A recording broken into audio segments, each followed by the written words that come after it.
Just days ahead of Pope Francis's visit to Peru, a giant Christ statue in the capital, donated by the Brazilian construction company at the center of Latin America's largest corruption scandal, was damaged in a fire. Francis is Latin America's first pope, but he will not be visiting his home, Argentina, to avoid embroilment in domestic politics there. On his Peruvian agenda is protecting the Amazon, but Peruvians will be paying close attention to whether or not he addresses corruption, a topic Francis frequently rails against. 4 churches were also attacked with homemade bombs that inflicted only minor damage, while notes threatening the Pope were left behind. During the Pope's visit, protests are expected on issues ranging from indigenous rights to an ongoing sexual abuse scandal in the church. The capital, Lima, is busy putting the final touches on preparations for the visit, which begins on Monday. Japan has summoned China's ambassador after a Chinese Navy vessel was spotted near islands controlled by Japan but also claimed by China. The uninhabited Senkaku Islands are administered by Japan, but China also claims ownership of the islands, which they call the Diaoyu Islands. Japan said a Chinese frigate was spotted in the waters off the Senkakus on January 11th. They also said a submarine of unconfirmed nationality was spotted. However, China's foreign ministry spokesman said Thursday the islands are China's sovereign territory. He added that the Navy had been tracking 2 Japanese ships that had crossed into Chinese territory. However, he also expressed hopes that bilateral relations would improve. The maritime dispute comes as the 2 countries are trying to mend relations that have been icy since the Second World War. Japanese Foreign Minister Taro Kono is reportedly planning to visit China later this month to further improve relations. For United News International, I'm Matt Paul. The U.S. Navy's littoral combat ships have been repeatedly criticized for its lack of firepower and numerous mechanical failures. They cost more than twice as much as promised and require 75% more crew to operate than planned for, wrote Sebastian Roblin recently. Mission modules that could be applied to each individual LCS for specific roles have been delayed. The Navy has defended the LCS in the past, and it looks like they may finally catch a break. The modules will reportedly have operational capacity or be in the operational testing phase in the next 3 years. Parts of California's Santa Barbara County were being scoured on Saturday by a massive influx of search and rescue crews as 7 people remain missing following mudslides that killed at least 18. A spokeswoman for the multi-agency emergency response team told reporters they are hopeful that we will still recover live victims out there. An additional 900 emergency workers have arrived in Montecito, north of Los Angeles, joining the relief effort underway by more than 2,100 personnel from local, state, and federal agencies. The largest wildfire on record in California was declared contained on Friday, days after mud on the coastal mountain slopes at Scorch crashed down on homes during a storm, killing at least 18 people. The Thomas Fire was declared 100% surrounded after ravaging Ventura and Santa Barbara counties northwest of Los Angeles for more than a month. A cause has not yet been determined. Some areas of Los Padres Natural Forest remain closed to the public until authorities determine it is safe to enter. The blaze began on December 4th, when fierce winds drove the flames through tinder-dry brush, chaparral, and trees. The fire blackened 440 square miles, an area nearly as large as Los Angeles. Flames whipped through foothill communities and forest wilderness.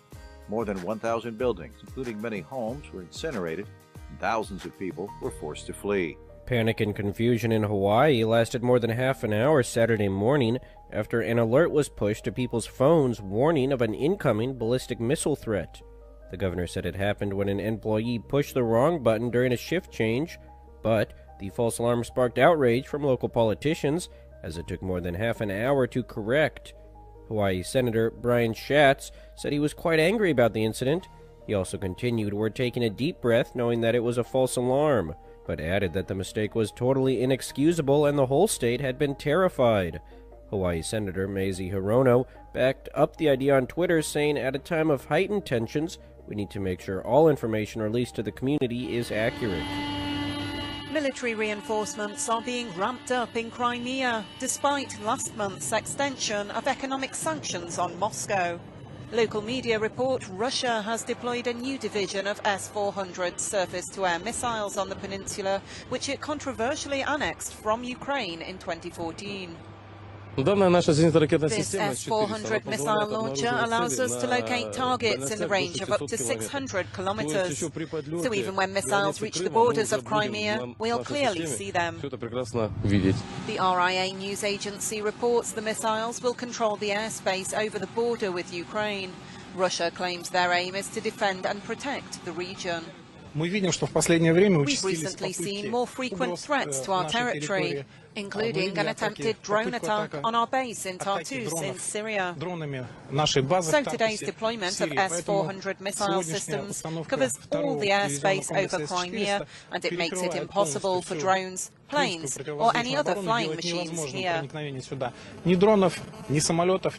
Interfax news agency reports the new system, known as Triumph, can be turned into combat mode in less than 5 minutes. The deployment is likely to escalate tensions in the region. In December, the US promised to provide Ukraine with enhanced defensive capabilities, said to include Javelin anti-tank missiles. According to the chairman of the U.S. Federal Communications Commission on Saturday, the commission would be launching a full investigation into the false warning of a ballistic missile headed for Hawaii.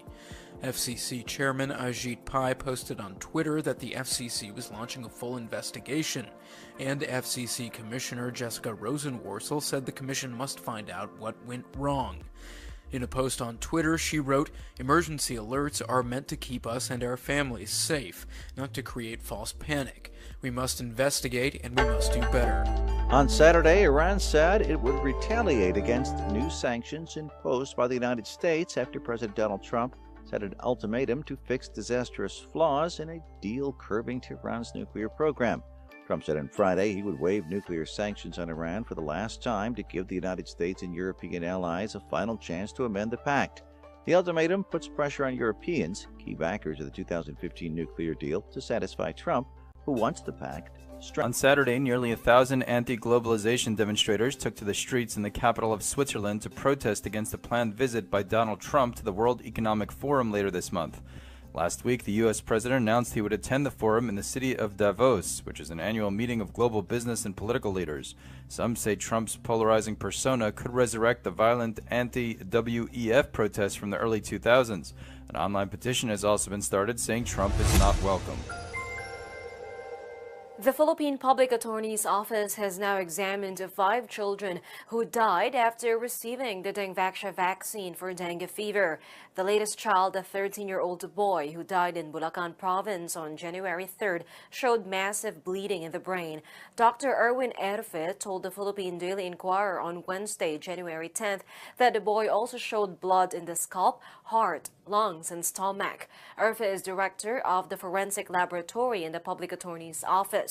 The Public Attorney is looking into cases of children who died suffering from enlarged organs and severe bleeding after taking the dengue fever drug. Erfe noted the signs and symptoms occurred within 6 months of the last Dengvaxia injection. Erfe told CNN Philippines that the findings are still inconclusive. In early January, the Philippine Food and Drug Administration suspended the clearance for Dengvaxia. For United News International in Metro Manila, I am Crystalia. Street vendors had arrived early, only to find their illegal market stalls shut down. They quickly turned their anger on the security forces brought in to send them home. They'd set up shop in defiance of emergency measures that banned public gatherings and imposed a curfew. The government says marketplaces like these are breeding grounds for cholera, and while it accepts the new rules are tough, it isn't backing down. We find it extremely unacceptable that a small clique of individuals, of citizens, can decide to break the law when so many citizens have really been cooperative and have been helpful to the situation. We know that we are touching on people's livelihoods, but these matters we are talking about are matters of life and death. And every responsible government must make sure that people's lives are protected at all times. The riot happened in Kanyama, a low-income township that is home to more than 350,000 people. It's one of 2 townships on the outskirts of the capital Lusaka, where cholera broke out in late September. The disease quickly spread to the city and infected almost 3,000 people in about 3.5 months. Cholera is a bacterial disease usually spread through contaminated water. Left untreated, it can kill within hours. Last week, the government deployed the army to enforce a raft of new measures to try to contain the national health crisis. Specialist cholera treatment centres closed off to the healthy. An intensive cholera vaccination campaign and a ban on public gatherings that includes funerals, church services, schools and marketplaces like this one in Lusaka. Just last week, street sellers here had pitched in to help the military close it off. Now they're opposing them. And as the impact on livelihoods grows, so too will the concern at the possibility of more civil unrest before the cholera crisis is contained. Miriam Nahond, Al Jazeera. One of the many problems in a city under siege is how to dispose of its rubbish. It's Adel Khalil's job to help collect it using a donkey and cart. The blockade of Gaza by Israel and Egypt means there are few refuse trucks and fuel's expensive.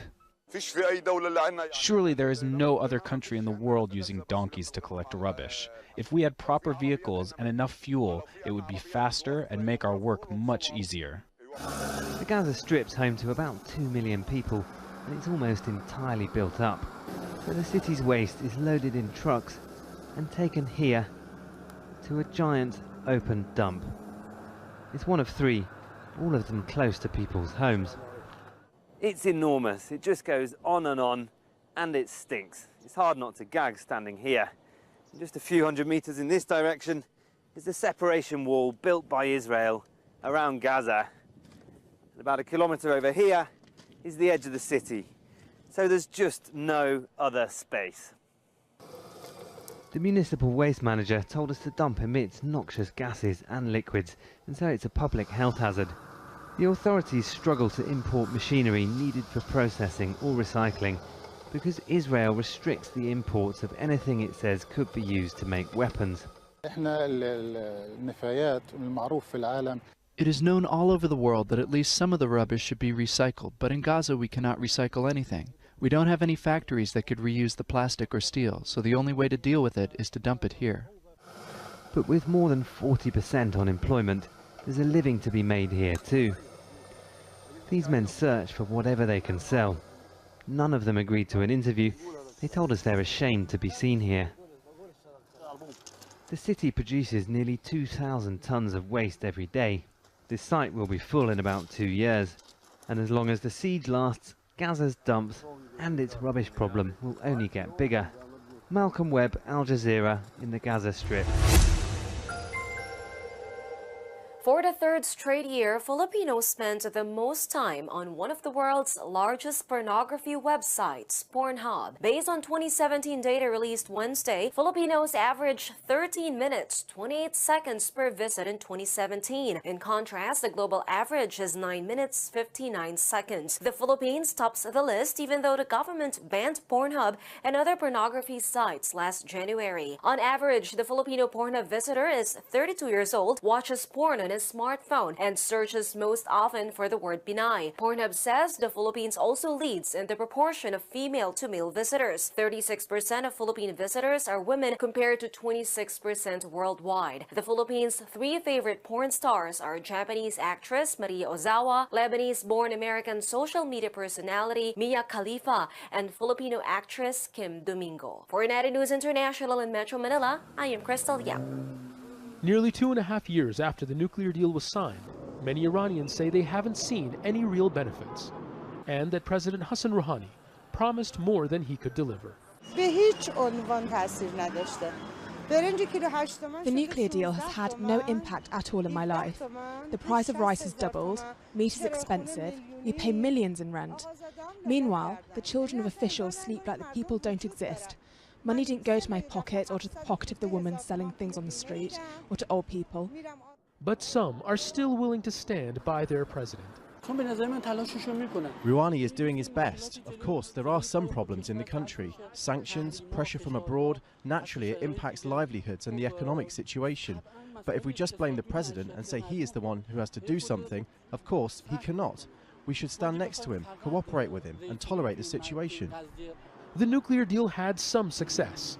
The lifting of sanctions let Iran sell oil again freely on the international market. Exports are up to more than 2 million barrels a day. But gains have been overshadowed by U.S. President Donald Trump's aggressive stance towards Iran. Every few months, the Iranian nuclear deal is thrown into chaos, and managing that political turmoil takes up so much of the Iranian government's time that there isn't a lot of room left for public discourse about much else. Trump has created so much uncertainty about the nuclear deal that Iranians say it's been as harmful as sanctions that the deal was meant to lift. Many people are frustrated that foreign investors are too scared to come to Iran, and the value of their currency keeps falling. Trump is a person who has a psychological problem. His opinions have no balance on any issue. He's always changing his mind. And for me, as an Iranian, and for most Iranians, it doesn't matter if the US pulls out of the deal. As long as European countries cooperate with us, we will stay in the deal. Some Iranians don't care about the nuclear deal at all and say they simply want to get on with their lives. I just want to make people happy. That's it, and I don't care about anything else. Making people happy is a kind of art, and I'm not interested in these kinds of nuclear conversations.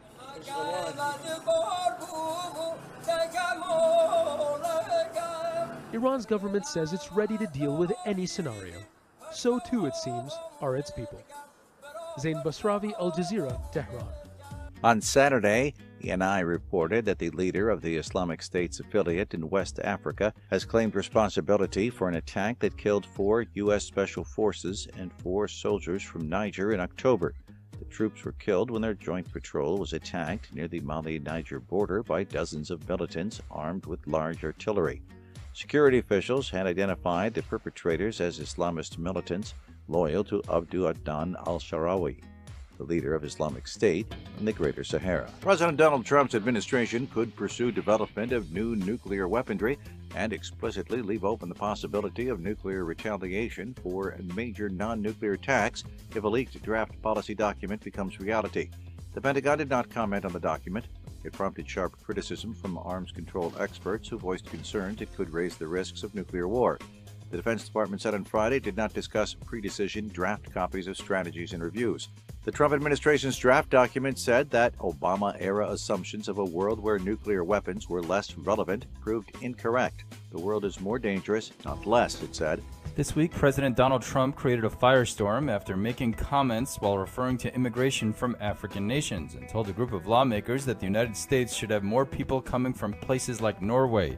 The comments were made the same day Trump met with Norwegian Prime Minister Erna Solberg. Many in Norway have responded saying thanks but no thanks to what they perceive as backhanded praise from the U.S. president. On social media in Norway, people took to Twitter sharing their thoughts on the concept that Norwegians would actually want to move to the United States. According to state media and the UN Human Rights Office, Tunisian police have arrested more than 770 people since anti-austerity protests broke out this week in the North African country.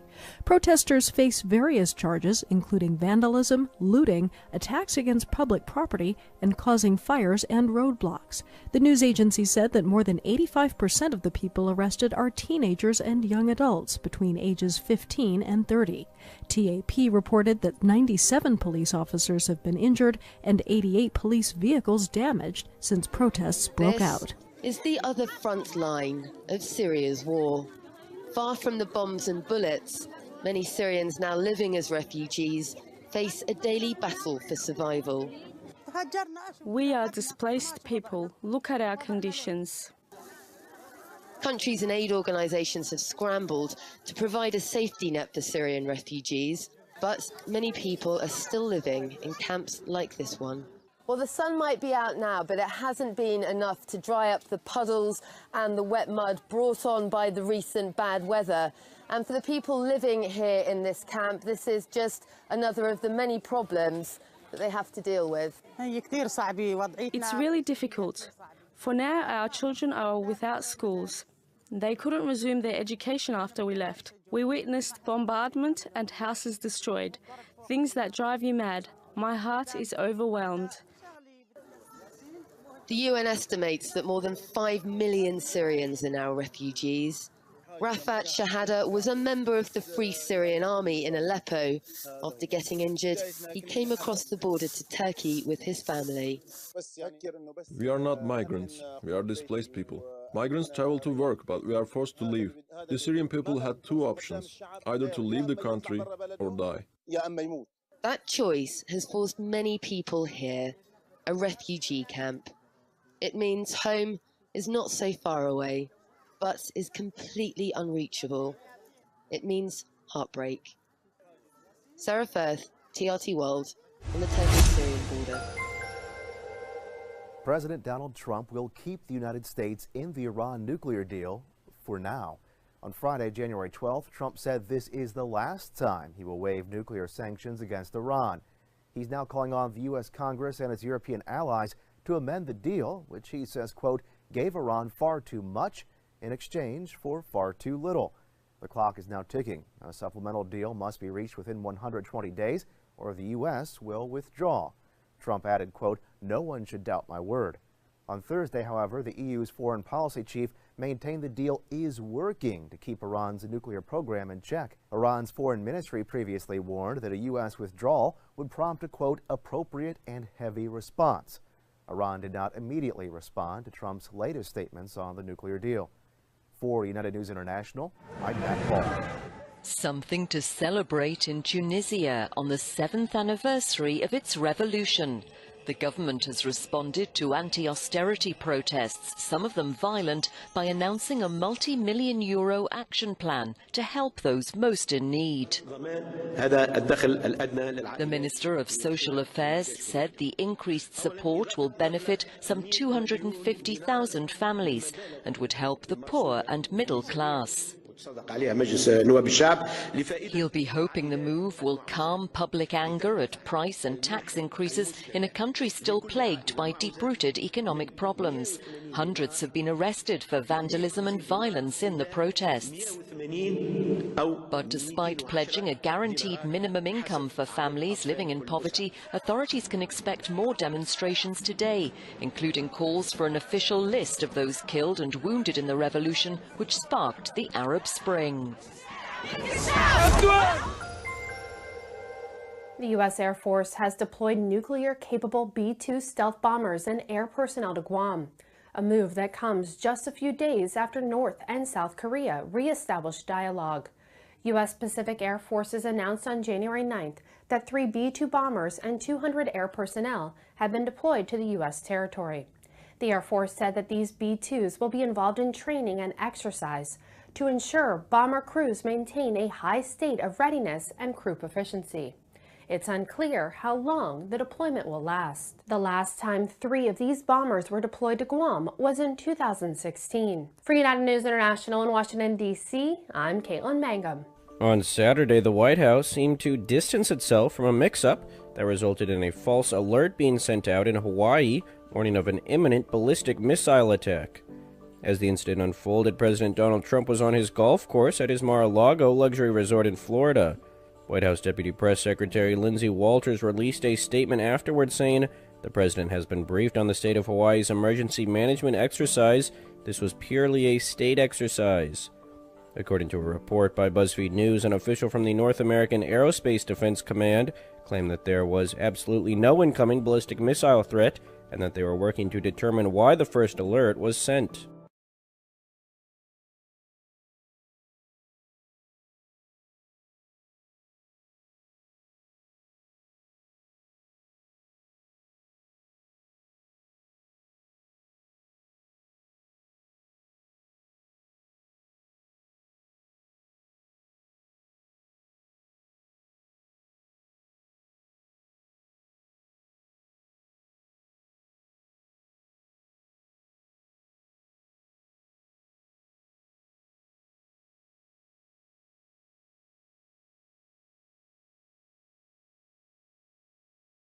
North Korea is denouncing a new American nuclear strategy that calls for the U.S. to enhance its arsenal of low-yield nuclear weapons.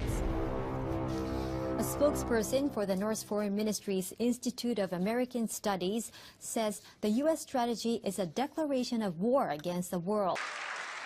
As part of our defense, we must modernize and rebuild our nuclear arsenal, hopefully never having to use it, but making it so strong and so powerful that it will deter any acts of aggression by any other nation or anyone else.